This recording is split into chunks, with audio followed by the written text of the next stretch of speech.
Jordan সফরে ইন্দোনেশিয়ার সঙ্গে ড্র করে নিজেদের মুনশিয়ানা দেখিয়েছে বাংলাদেশ নারী ফুটবল দল। ফিফা প্রীতি ম্যাচের দ্বিতীয় ও শেষটিতে এবার স্বাগতিকদের বিপক্ষেও ইতিবাচক খেলতে চায় ঋতুপর্ণা, মনিকা, রূপনারা।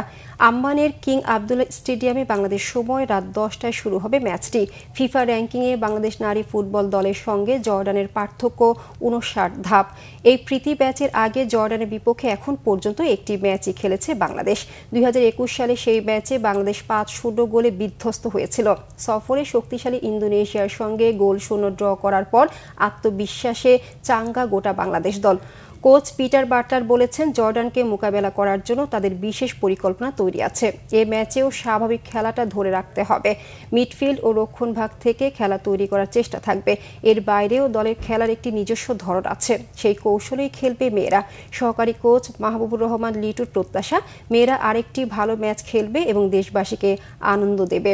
দলের দুই কার্যকর মিডফিল্ডার স্বপ্না রানী ও মারিয়া মান্ডা তো জয়ের জন্য মুখিয়ে আছেন। নারী এশিয়া কাপ বাছাইয়ের প্রস্তুতি হিসেবে এই সফর করছে বাংলাদেশ দল।